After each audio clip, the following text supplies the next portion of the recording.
রমজান মাসে আল্লাহ আমাদের সকলের গুনাহ খাতা মাফ করে দিক। আমরা সকলেই মন খুলে বলেন তো চাই কি চাই না?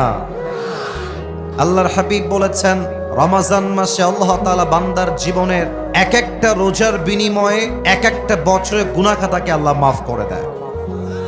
বান্দা একটা রোজা ঈমান নিয়ে রাখবে, আল্লাহ তার অতীতের এক বছরের গুনাহ খাতা মাফ করে দিবে। সুবহানাল্লাহ পড়ো সবাই। তবে আজকে একটা অবাক করা তথ্য আমি এই মাহফিলে দিতে চাই, যেটা হয়তোবা অনেকেই জানেন না। বলতে গেলে 100 ভাগের 99% পিপল, 99 ভাগ মানুষ আপনারা জানেন না। হাদিসে আসছে রমজান মাসে আল্লাহ তাআলা বান্দার জীবনের সব গুনাহ মাফ করেন, সবাইকে আল্লাহ মাফ করেন। তবে তাকে আল্লাহ তাআলা মাফ করেন না যেই বান্দা রোজা রেখেও আব্বা আম্মার সঙ্গে খারাপ ব্যবহার করে, তার কোনো ক্ষমা নাই। যে রোজাও রাখে মায়ের সঙ্গে বদমেজাজ নিয়ে কথা বলে, যে রোজা রাখে বাবার সঙ্গে বদমেজাজ নিয়ে কথা বলে, আল্লাহর হাবিব বলেছেন আল্লাহ তার রোজাও কবুল করবেন না, রোজার মাস তাকে মাফও করবেন না। দেখেন কোরআন কি বলছে। আল্লাহ তাআলা বলেন وَقَضَى رَبُّكَ أَلَّا تَعْبُدُوا إِلَّا إِيَّاهُ وَبِالْوَالِدَيْنِ إِحْسَانًا إِمَّا يَبْلُغَنَّ عِندَكَ الْكِبَرَ أَحَدُهُمَا أَوْ كِلَاهُمَا فَلَا تَقُل لَّهُمَا أُفٍّ وَلَا تَنْهَرْهُمَا وَقُل لَّهُمَا قَوْلًا كَرِيمًا الله أكبر. Your Lord has decreed in this ayah, or you believed, you will worship no one except Him. Allah Ta'ala বলছেন তোমার সেজদা কোনো মাজারের সামনে নয়, কোনো বাবার সামনে নয়, কোনো পীরের সামনে নয়। তোমার সেজদা হবে এক সত্তার জন্য। বলেন সবাই তিনি কে? First message in this আয়াহ।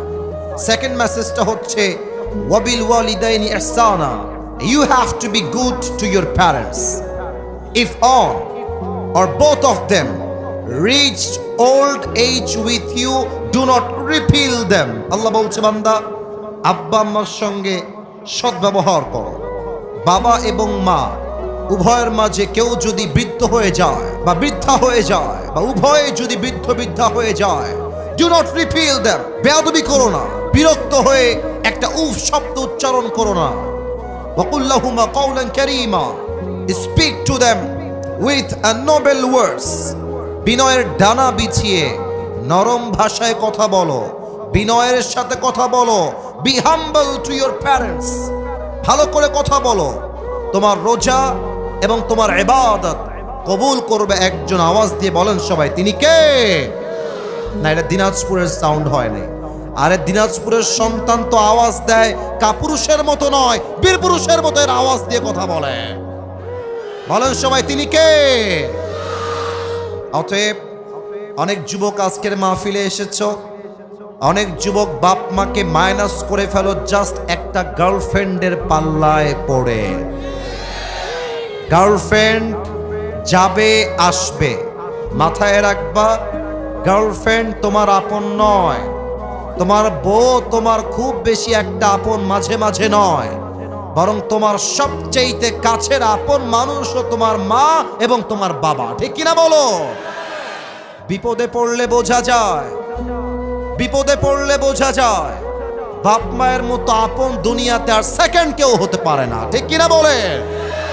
অতএব আমি মনে করি আমার যেই মা আমাকে 10 মাস 10 দিন গর্ভে ধারণ করেছেন, আমাকে পালন করেছেন, এমন মায়ের সঙ্গে যেই সন্তান খারাপ ব্যবহার করবে, সেই সন্তান কখনো সুসন্তান হতে পারে না, সে কুলাঙ্গার সন্তান হতে পারে। ঠিক কিনা বলে? যে মায়া মায় গর্ভে ধরে মায়ার জালে বন্দি রেখে করেছে পালন, হে প্রভু তুমিও তারে তোমার আরশ ছায়া নিরে করিও লালন, মাকে করিও লালন। পড়েন সবাই আমিন। তাহলে 1 number, don't misbehave with your parents. যারা যারা আব্বা আম্মার সঙ্গে খারাপ ব্যবহার করেছো, এদিকে তাকাও সবাই, এদিকে তাকাও, দাঁড়িয়ে থাকার এদিকে তাকাও। আজকে আব্বা আম্মার কাছে গিয়ে সবাই মাফ চেয়ে নেবেন, আমিও মাফ চেয়ে নেব যে মা অনেক অন্যায় হয়ে গেছে, ভুল বুঝে তোমাকে অন্যায় করে ফেলেছি, বাজে কথা বলে ফেলেছি, সামনে রমাজান আসছে, মা ও আব্বা তুমি আমারে মাফ করে দাও। বলেন সবাই আমিন। এক নাম্বার, আব্বা আম্মার সাথে খারাপ ব্যবহার করা যাবে না। দুই নাম্বার, যে ব্যক্তির রোজা আল্লাহ তাআলা কবুল করেন না এবং তাকে আল্লাহ তাআলা মাফ করেন না, সে হচ্ছে মুদমিনু খামরিন, যে নেশাখোর, যে মদ খায়। আমি যদি স্টেজ থেকে এখন নেমে যাই, কয়েকজনের পকেটে আমি হাত দেই, অনেকের পকেট থেকে এখন একটা বিড়ির প্যাকেট বের হবে, এখনই বের হবে। আবার মাহফিল শেষ করে যাওয়ার সময় এই পাত দিয়ে যাবে, বিড়ি টানতে টানতে বাসায় যাবে। হাদিস শোনেন, ডানে আওয়াজ না, একদম চুপচাপ, ওই কন্ট্রোল করো। ভলান্টিয়ার্স গো ব্যাক, ওদিকে যাও, পিচ্ছি দিকে কন্ট্রোল করবা। এদিকে সবাই লুক এট মাই ফেস, এদিকে ভাই, ওদিকে কিছু নাই, এদিকে।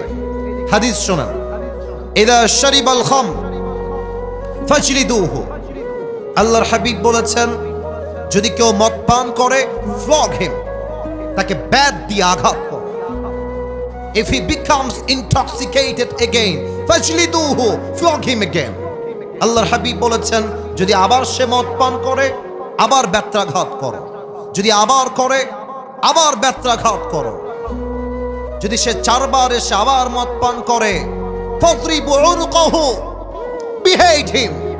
আল্লাহর হাবিব বলেছেন যে চারবার মদ পান করবে তাকে এক কোপ দিয়ে তার কল্লা আলাদা করে দাও। আল্লাহু আকবার, কি কড়া বিধান শাস্তি।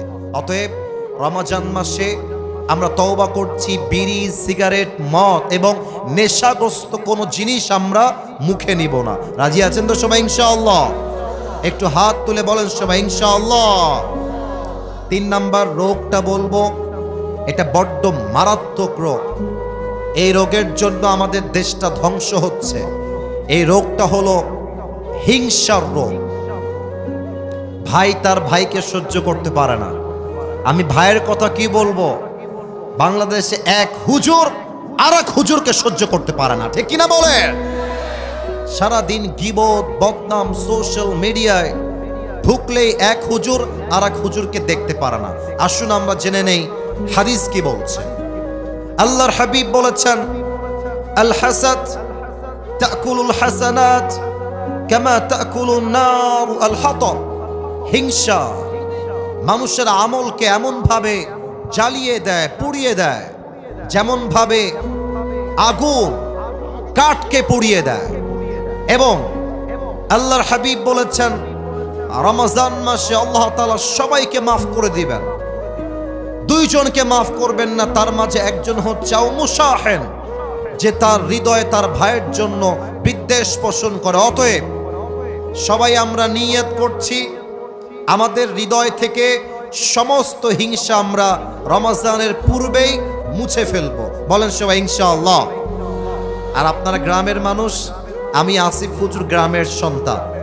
আমরা গ্রামের সন্তান বলেই আমাদেরকে মাইনাস করে দেওয়া যাবে না। পুরো পৃথিবীতে যারাই ইতিহাস করেছে, যারা ইতিহাসের রচনা করেছে, তার 90% বেশি মানুষ গ্রাম থেকে উঠে গিয়ে ইতিহাস তৈরি করেছে।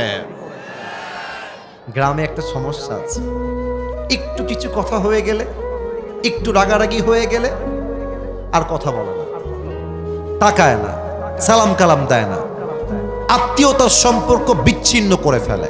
আল্লাহর হাবিব বলেছেন যে আত্মীয়তার সম্পর্ক বিচ্ছিন্ন করে তার কোনো ইবাদত আল্লাহর কাছে কবুল হবে না। এর চাইতে মারাত্মক হাদিস শোনান, এর চাইতে মারাত্মক হাদিস।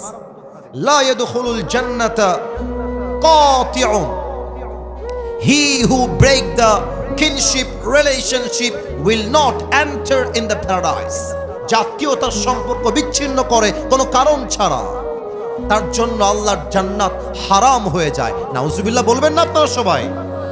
এজন্য যদি ভাই ভাইয়ের সঙ্গে ঝগড়া হয়ে যায়, বোন বোনের সঙ্গে ঝগড়া হয়ে যায়, যেখানে যার যেভাবে ঝগড়া হয়েছে, আজকে আমরা রোজার পূর্বেই সবকিছু মিটমাট করে নিব। বলেন সবাই আওয়াজ করে ইনশাআল্লাহ।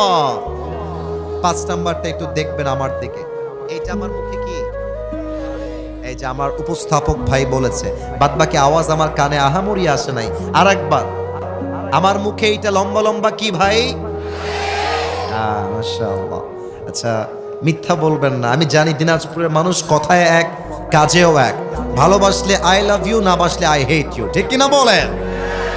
আচ্ছা মুরব্বী, আব্বাজান, যুবক ভাইয়ার, আমাকে দাড়িতে আনস্মার্ট লাগতেছে না স্মার্ট লাগতেছে? তো জোরে বলেন না, আনস্মার্ট না স্মার্ট? স্মার্ট লাগতেছে। মনে রাখবেন, দাড়ি কাটাই হচ্ছে এমন একটা গুনাহ, এখানে ওলামা একরাম আছেন, বানিয়ে বলার নো চান্স, নো অপরচুনিটি, যে দাড়ি কাটে প্রত্যেক সেকেন্ডে সেকেন্ডে তার আমলনামায় 60টা করে কবিরা গুনাহ লেখা হয়। এবার আসেন হাদিসটাকে মিলাই দেই। আপনি রোজা রাখলেন, ইটস এ ফাস্টিং, এটা রোজা, এটা সওয়াবের কাজ। সওয়াব করছেন একদিকে, আবার দাড়িটা কামায় ফেলেছেন, প্রত্যেক সেকেন্ডে সেকেন্ডে 60টা করে কবিরা গুনাহ, এদিকে রোজার সওয়াব। দুইটা যখন হবে প্লাস মাইনাস হবে, একদিকে যোগ হবে আর একদিকে ফাঁকা হবে। আপনার মাসের বেতন হচ্ছে 30,000 টাকা আর খরচ হচ্ছে 40,000 টাকা। মাস শেষে ব্যালেন্স অ্যাড হবে 30,000, খরচ হয়ে যাবে 40,000। দেখবেন প্লাস মাইনাস করলে ফলাফল হবে 0। আপনি রোজাও রাখবেন, আবার দাড়িও ক্লিন শেভ করবেন, আপনার ওই রোজার 2 পয়সা দাম আল্লাহর কাছে নাই, ঠিক কিনা বলেন? অনেক যুবক বলবে, হুজুর দাড়ি কাটলে আমাকে মেয়েরা হয়তো বা বিয়ে করবে না। না করো, এটাই কথা ঠিক। বেটি, তুমি আমারে বিয়ে করবে না, কোনো টাইম নাই তোমার। তোমার মতো মেয়ের জন্য আমার মতো দাড়িওয়ালা বীর পুরুষ নয়, তোমার মতো মেয়ের জন্য বিটিএস এর হিজড়াই সবচেয়ে বেশি পারফেক্ট হবে। বলেন তো, আমার নবীর মুখে লম্বা লম্বা চাপ দাড়ি ছিল কি ছিল না? আমার নবীর মতো সুন্দর, অসাধারণ এই তল্লাটে সেকেন্ড কেউ আর কেউ কি হতে পারে? চাঁদের চেয়ে সুন্দর তুমি, নবী আমার কমলি হিওয়ালা, দো জাহানের বাদশা তুমি, প্যারা নবী সাল্লে আলা। দো জাহানের বাদশা তুমি, প্যারা নবী সাল্লে আলা। চাঁদের চেয়ে সুন্দর তুমি, নবী আমার কমলি হিওয়ালা। সুবহানাল্লাহ পড়ো সবাই। অতএব আব্বাজান যারা এসেছেন, যুবক যারা এসেছো, একটা ওয়াদা আমাকে করতেই হবে তোমাদের। একটা ওয়াদা না করলে কাউকে আমি ছাড়বো না। বলেন সবাই হুজুর, জোরে জোরে হুজুর। আমরা দিনাজপুরের সন্তান, আপনাকে ওয়াদা দিলাম, আজ থেকে এই দাড়ি, সবাই দেখি একটু দাড়িতে হাত দেন, এই দাড়ি আমি কখনো কাটবো না, এই যেভাবে কাটবো না। বলেন সবাই ইনশাআল্লাহ। 6 নাম্বারটা বলেই শেষ করছি। একটু আমার পা দেখবেন, বেয়াদবি নিবেন না, বেয়াদবি নিবেন না। পা দেখবেন, বেয়াদবি নিবেন না। এই যে আমার পায়ে, এই যে টাকনুর কাছে পায়জামা আছে, যারা দেখতে পাচ্ছেন বলেন তো, আমার পায়জামা টাকনুর নিচে না টাকনুর উপরে? উপরে। পুরুষ মানুষের জন্য টাকনুর নিচে প্যান্ট পরা স্পষ্ট হারাম, নিয়ম হয়ে গিয়েছে চেঞ্জ। নারীর জন্য টাকনুর নিচে প্যান্ট পরতে হবে। নারীরা আজকাল ঢাকা শহরে হাফ প্যান্ট পরে ঘুরে বেড়ায়। আস্তে ঠিক বললেন কেন? জোরে বলেন। পুরুষদের জন্য প্যান্ট পরতে হবে টাকনুর উপরে, আর পুরুষরা গ্যাবার্ডিং প্যান্ট পরে ঘুরে বেড়ায়, ঠিক কিনা বলেন? আল্লাহর হাবিব বলেছেন, সতরের প্রত্যেকটা অঙ্গ তোমাকে ঢাকতে হবে, এবং যেই যুবক, যেই পুরুষ টাকনুর নিচে প্যান্ট পরবে, যত দূর পর্যন্ত প্যান্টের কাপড় যাবে, প্রত্যেকটা অঙ্গকে জাহান্নামের আগুনে পুড়িয়ে ধূলিসাৎ করবে একজন। বলেন সবাই, তিনি কে? আল্লাহ আমাদের সবাইকে তুমি এই 6টা বদ আমল থেকে রমজানের পূর্বেই বাঁচার তৌফিক দান করো। পড়েন সবাই আমিন। আপনাদের বউ আছে কার কার? একটু হাত তুলুন। আপনাদের কারো বউ নাই? আমি বিশ্বাস করি না। সত্যি সত্যি সত্যি।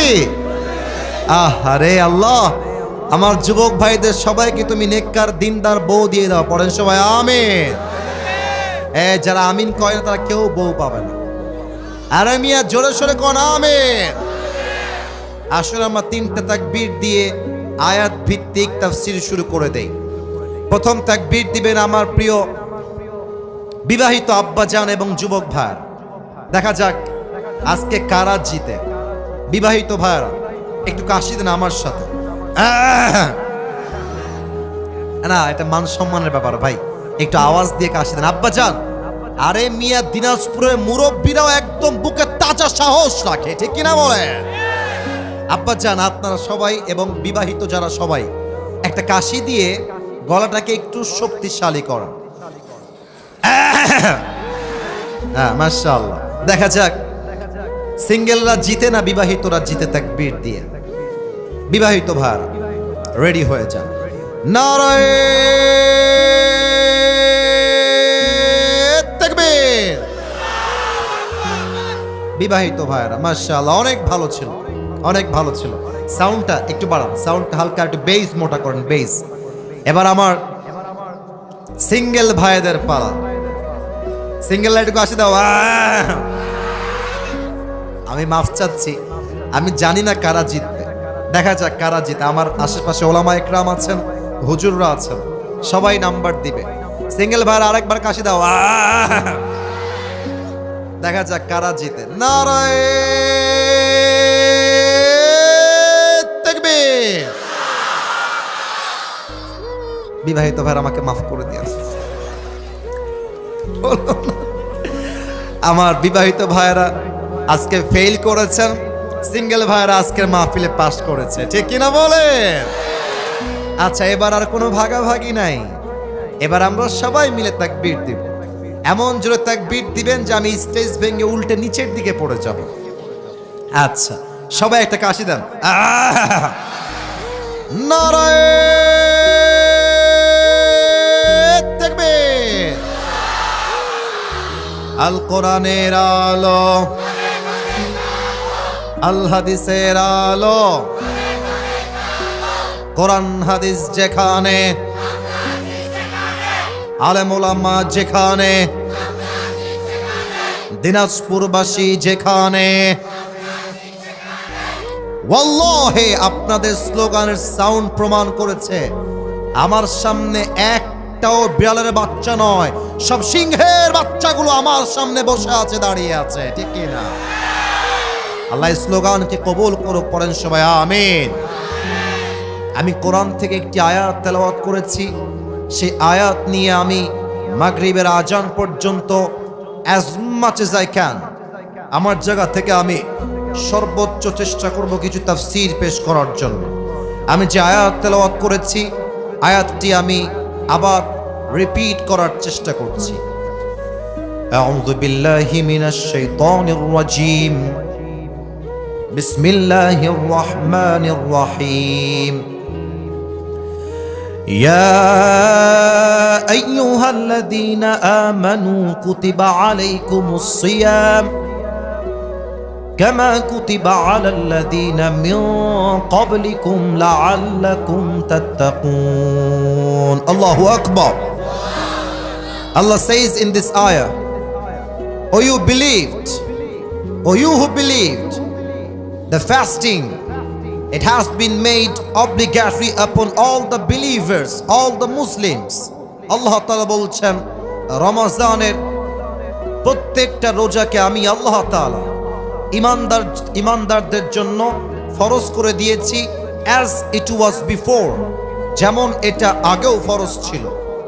এবং এটা ফরজ করার মূল উদ্দেশ্য কি আল্লাহ তাআলা বলছেন, লাআল্লাকুম তাত্তাকুন, যাতে করে তোমরা আল্লাহর ভয় অর্জন করতে পারো। আল্লাহ বলছে, বান্দা, রোজা ফরজ করার সবচেয়ে বড় মেইন পারপাস, সবচেয়ে মেইন উদ্দেশ্য হচ্ছে যাতে করে তোমরা আল্লাহর ভয় অর্জন করতে পারো। আল্লাহর ভয়, এটাকে আরবিক ভাষায় বলা হয় তাকওয়া। আমরা আজকে জানবো রমজানের মেইন উদ্দেশ্য কি এবং সে উদ্দেশ্য অর্জন হবে কেমনে এবং এই আয়াতের কি ব্যাখ্যা হতে পারে। পুরো সময় জুড়ে আমরা এই আয়াত থেকে তাফসীর শুনবো। আসুন আমরা তাফসীরে ফিরে যাই। আচ্ছা বলেন তো, রমজানের রোজা এটা কি সুন্নত, ওয়াজিব না ফরজ? আওয়াজটা কমে গেলে তো হবে না। সুন্নত, ওয়াজিব, নফল না ফরজ? ফরজ। তবে অনেকে আপনারা জানেন না যে আগে কিন্তু রোজা এই সিস্টেমে ছিল না। কোন উম্মতের উপরে ছিল 3টা রোজা, কারো উপরে ছিল 10টা রোজা। আমাদের কাছে সিস্টেম হচ্ছে না খেয়ে থাকা। তবে আগে এমনও বিধান ছিল যে রোজা মানে না খেয়ে থাকা নয়, রোজা মানে কথা না বলা। যেমন মারিয়াম আলাইহিস সালাতু ওয়াস সালাম বলেছিলেন, ইন্নী নাযারতু লির-রহমানি সাওমা ফালান উকাল্লিমাল ইয়াওমা ইনসিয়্যা। উনি বলছেন, আমি আল্লাহর নামে রোজা রেখেছি, মান্নত করেছি, অতএব আজকে আমি কারোর সাথে কোনো কথা বলবো না। তখনকার সময়ে কথা না বলাই ছিল একটা রোজা। এখন রমজানের রোজা হচ্ছে একটা ফরজ প্রভিশন, ফরজ বিধান। আল্লাহ বলছে প্রত্যেকটা রোজার বিনিময়ে তোমাকে একটা গুণ অর্জন করতে হবে। গুণটার নাম হলো তাকওয়া। আচ্ছা, তাকওয়া মানে কি? ব্যাখ্যা শুনবেন। আপনাদের ওই যে পেছনে আমি দেখতে পাচ্ছি অনেক জঙ্গল আছে, এই যে এদিকে আমার দিকে তাকান। ওদিকে যখন আসলাম, চতুর্পাশে গাছ গাছালি সবুজ শ্যামল দিয়ে ঘেরা। আচ্ছা, দিনাজপুরের বিরলের ভার, আপনি যদি একটা জঙ্গলে যান, মনে করেন আফ্রিকার জঙ্গল মনে করেন, অথবা ভাবেন আমাদের খুলনার সাতক্ষীরার সুন্দরবন। সুন্দরবনের নাম তো শুনছেন সবাই আপনারা নাকি? কথা কনা শুনছেন তো সবাই আপনারা নাকি? আচ্ছা, সুন্দরবনে আপনি হাঁটতেছেন রাস্তা দিয়ে। আচ্ছা বলেন তো, বুঝে থাকলে রাস্তায় কি শুধু রাস্তাই থাকে, না বাগানের রাস্তায় কাটাও থাকে? কাটাও থাকে, সাপ থাকে, বিচ্ছু থাকে, অনেক কিছুই থাকে। আপনি যখন বাগান দিয়ে হাঁটবেন, জঙ্গল দিয়ে হাঁটবেন, আপনি খুব সাবধানে হাঁটবেন। কেমন করে হাঁটবেন? আপনি জুতা পরবেন, হাতে একটা লাঠি রাখবেন, যেন সাপ অ্যাটাক করলে আপনি অ্যাটাককে ডিফেন্স করতে পারেন। এটাই হচ্ছে তাকওয়া। হাদিস থেকে বলছি, উবাই ইবনে কাব রাদিয়াল্লাহু তাআলা আনহু কে ওমর ফারুক রাদিয়াল্লাহু তাআলা আনহু ডাক দিয়ে বললেন, হে উবাই ইবনে কাব, মা তারিফুত তাকওয়া? হে উবাই, আমাকে একটু বলো তো তাকওয়া কাকে বলে? উনি বললেন, ইয়া আমিরুল মুসলিমিন, আপনি কি কখনো কাঁটাযুক্ত রাস্তায় হেঁটেছেন? বলছি, ইয়েস, আমি হেঁটেছি। কেমনে হেঁটেছেন? বলছেন, আমি জুতা পরেছি, বুটের জুতা, যাতে কাঁটা আমার ভেতরে ঢুকে না যায়। হাতে আমি লাঠি রেখেছি, যাতে সাপ বিচ্ছু অ্যাটাক করলে আমি ডিফেন্স করতে পারি। উবাই ইবনে কাব বলছেন, that is the definition of তাকওয়া।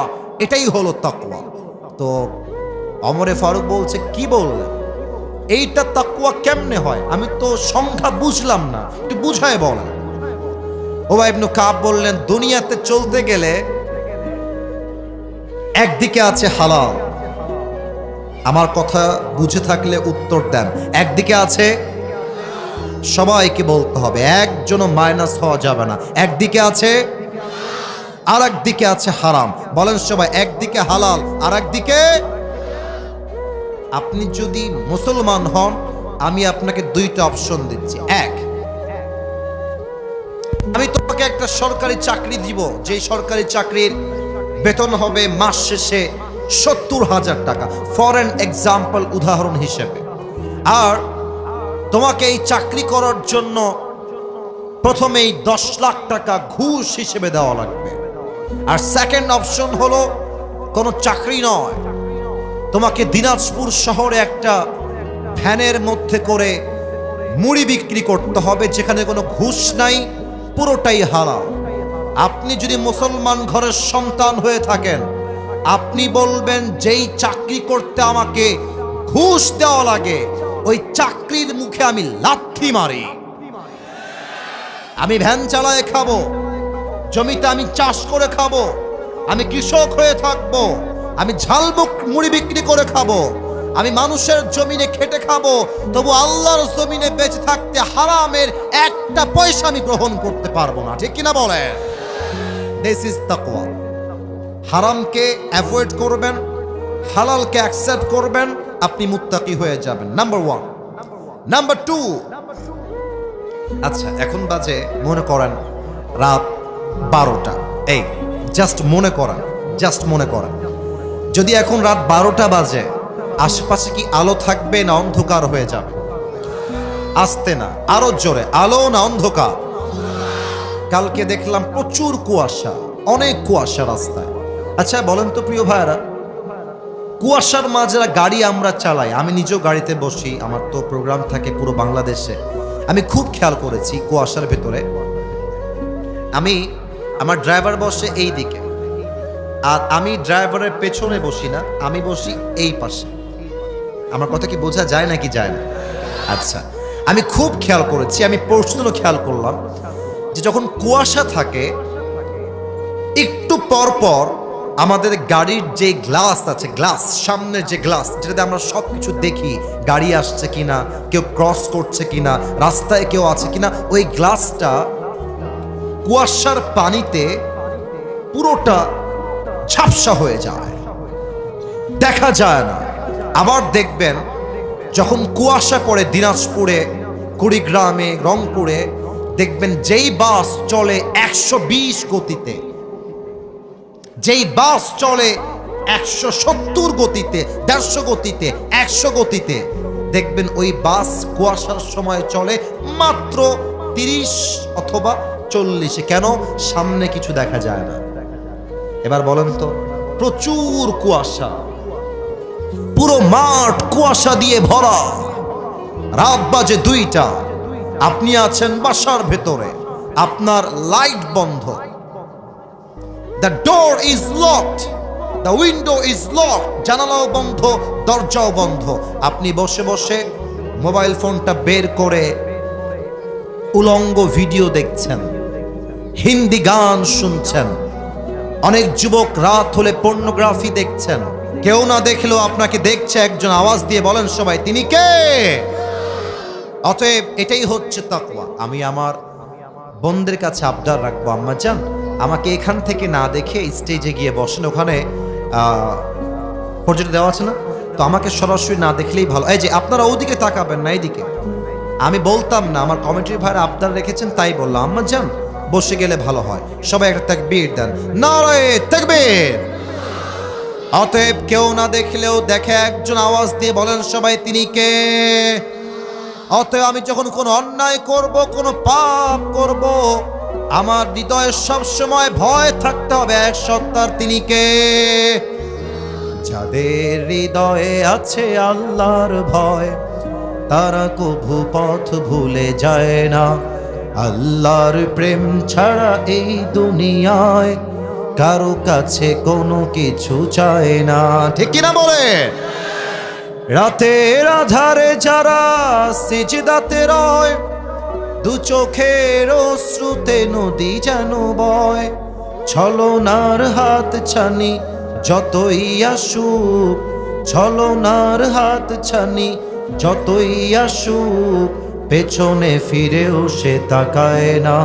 যাদের হৃদয়ে আছে আল্লাহর ভয়, তারা কভু পথ ভুলে যায় না। আল্লাহর প্রেম ছাড়া এই দুনিয়ায় কারো কাছে কোনো কিছু চায় না, ঠিক কিনা বলেন? এবার আসুন কিছু ঘটনা শেয়ার করি হাদিস থেকে। আচ্ছা, আমরা যেই দেশে এখন বসবাস করছি, দেশটা কি পরাধীন না স্বাধীন? ভয় পাচ্ছেন? ভয় পাচ্ছেন কেন? পরাধীন না স্বাধীন? আরে ভাই, আগে আমরা কথা বলতে পারতাম না তো? আমাদেরকে লিস্ট দেওয়া হতো যে হুজুর ওই বিষয়ে কথা বলতে হবে, মাটির নিচের ওয়াজ করতে হবে, মাটির উপরের দুর্নীতি নিয়ে কথা বলা যাবে না।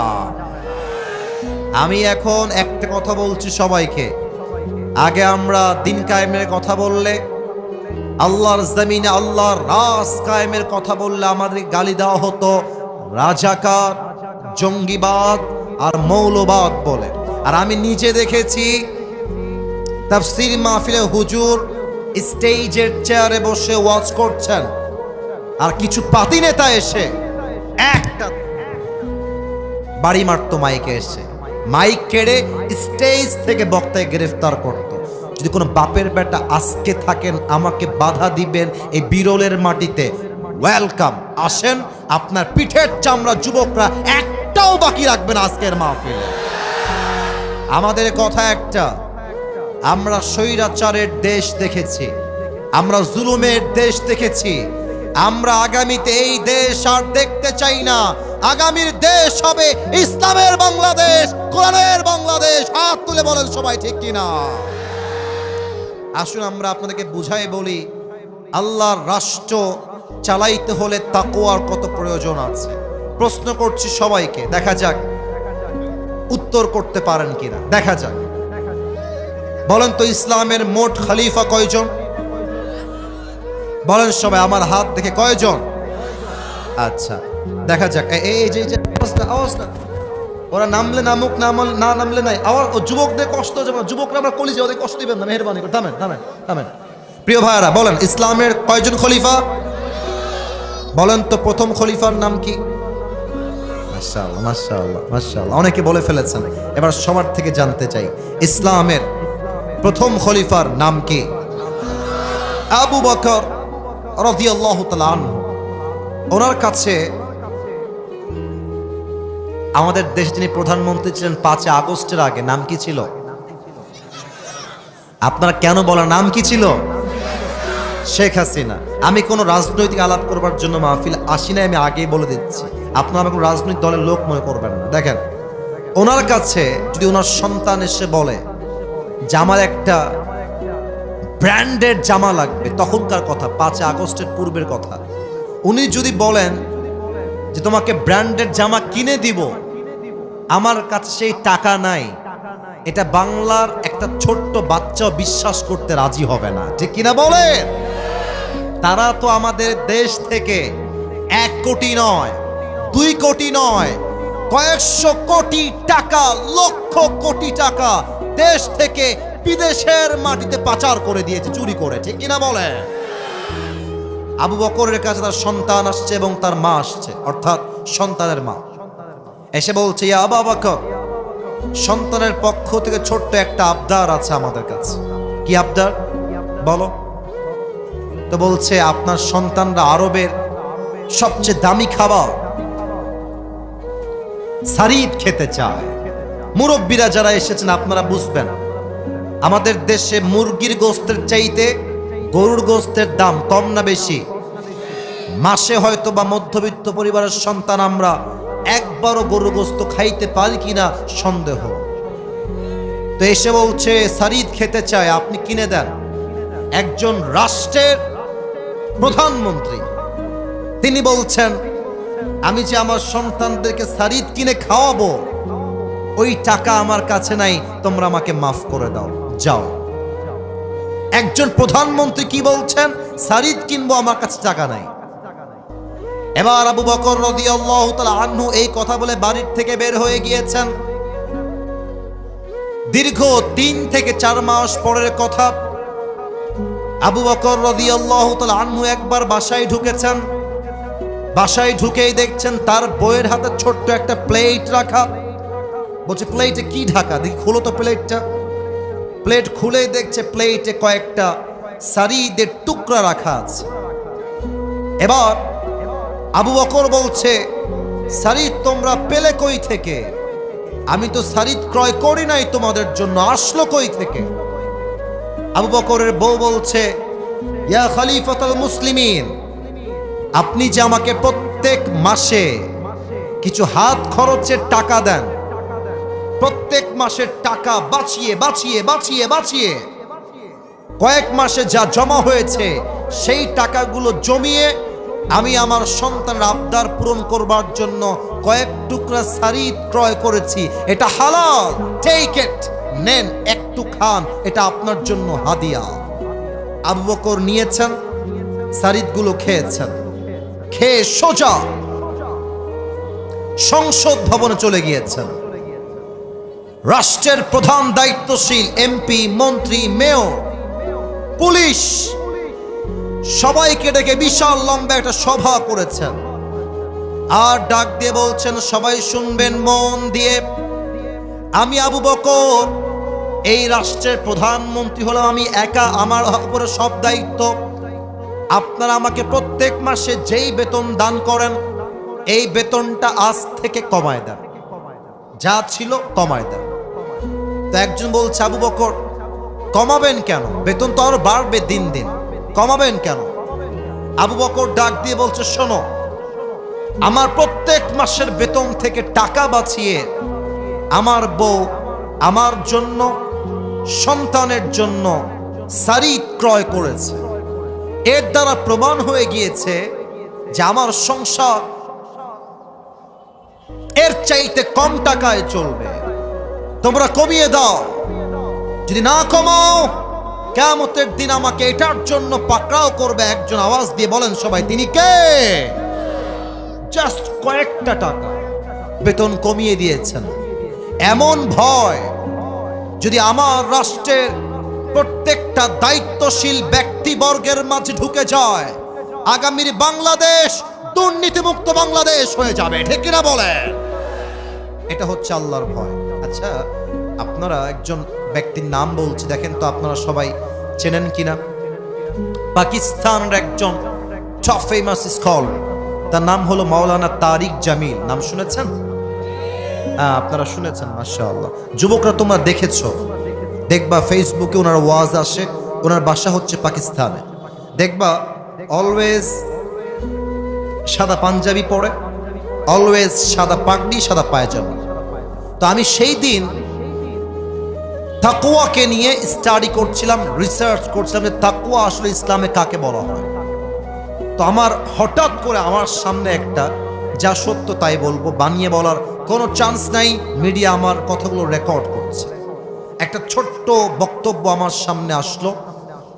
যে বক্তব্যের টাইটেল ছিল এরকম উর্দুতে, আল্লাহ কা ডর বন্দে কে দিল মে कैसा होना चाहिए। আল্লাহর ভয় বান্দার অন্তরে কেমন থাকবে, আজীব এক ওয়াকিয়া, অবাক করা একটা ঘটনা। আমি ওপেন করলাম।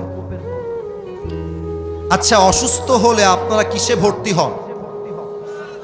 এই যে কথা না বললে দিনাজপুরের মাটির তো বদনাম হবে। অসুস্থ হলে আমরা কিসে ভর্তি হই? হসপিটাল বা মেডিকেল। আচ্ছা, এই যে পিচ্ছি, পিচ্ছি, ওকে ধরো তো, ওকে বসে দাও, বসো। ব্যাটা তো ঠ্যাং ভেঙে ফেলবো রে। চুপ করে বসো কলিজা বাবু, বসে পড়ো। সবাই তাকবীর দেন, নারায়ে তাকবীর। ভাইরা, 1 ঘন্টা ওয়াজ হয়ে গেছে, একটু পরে আজান দিবে। আমরা জানি শেষ ভালো যার। ওরে ভাই বলেন, শেষ ভালো যার। আর কয়েকটা মিনিট সময় আছে, আমাকে দেওয়া যাবে কি যাবে না? তো তারিক জামিল বললেন, পাকিস্তানের একজন যুবক আফটার বিং সিক, অসুস্থ হওয়ার পরে সে একটা খ্রিস্টানদের হসপিটাল, মিশনারি হসপিটালে ভর্তি হয়েছে। ভর্তি হওয়ার পরে যখন 7 দিন হয়ে গিয়েছে, আপনারা জানেন সবাই যে খ্রিস্টানদের প্রত্যেকটা নার্স হয় মেয়ে। আমাদের বাংলাদেশে মেডিকেলগুলোতেও নার্স হয় মেয়ে, আর বেশিরভাগ নার্সরা কিন্তু দেখতে অধিকাংশই হাসবেন না, সুন্দরী হয়, এটাই সত্য কথা। তো পাকিস্তান তো আরো সুন্দরী। তো তারিক জামিল বললেন, একজন খ্রিস্টান নার্স যখন যুবকটা প্রায় 7 দিন যাবৎ ভর্তি আছে, যখন তাকে রিলিজ পেপার দেওয়া হবে, তখন খ্রিস্টান নার্স রিলিজ পেপার নিয়ে আসছে এবং নিয়ে এসে যুবকের ডান দিকে দাঁড়িয়ে আছে আর ডাক দিয়ে বলছে, मैं आपसे एक बात करना चाहती हूं, अगर आप मुझे इजाजत दे तो मैं उस बात को शेयर करना चाहती हूं। মেয়েটা বলছে, ভাই আপনি যদি আমাকে অনুমতি দেন, আমি আপনার সঙ্গে 1টা মিনিট কথা বলতে চাই। তো যুবকটার, আমাকে দেখবেন সবাই, সবাই look at my face, look at my head, আমার মাথা দেখেন। যুবকটার মাথা অলওয়েজ মেয়ে আসলেই নিচের দিকে তাকায় না, মুসলমান তাকায় না, নিচের দিকে। তো যুবকটা মাথা নিচু করে বলছে, आप मुझे क्या कहना चाहती है बताइए, मैं आपकी बात सुन रहा हूं। বলেন কি বলবেন? তো মেয়েটা হচ্ছে খ্রিস্টান, যুবকটা হচ্ছে মুসলমান। মেয়েটা সোজা যুবককে ডাক দিয়ে বলছে, मैं आपसे शादी करना चाहती हूं। আমি আপনাকে বিয়ে করতে চাই। এটা কিন্তু হাসির কথা নয়, মূল মেসেজ একটু পরে পাবেন, আগে বোঝেন। যখন খ্রিস্টান মেয়ে বলছে আমি আপনাকে বিয়ে করতে চাই, যুবকের মাথার টনক নড়ে গেছে। আরে আমি হলাম মুসলমান, সে হলো খ্রিস্টান, সে আমাকে কোন বিবেকে বিয়ে করতে চায়? যুবক ঠান্ডা মাথায় বোনকে বলছে, বোন ठीक है मैं समझ गया कि आप मुझसे शादी करना चाहती हैं, लेकिन एक बात है यहाँ पे इतने सारे आप किसी से भी शादी करना नहीं चाहती, आप मुझसे ही शादी करना क्यों चाहती है? अरे বোন, ছেলের তো অভাব নাই, কত পেশেন্ট, কত যুবক, কত ডাক্তার এই মেডিকেলে বসে আছে, সবাইকে বাদ দিয়ে আপ মুঝে হি কিউ শাদি করনা চাহতি হ্যাঁ, আপনি আমাকে কেন বিয়ে করবেন?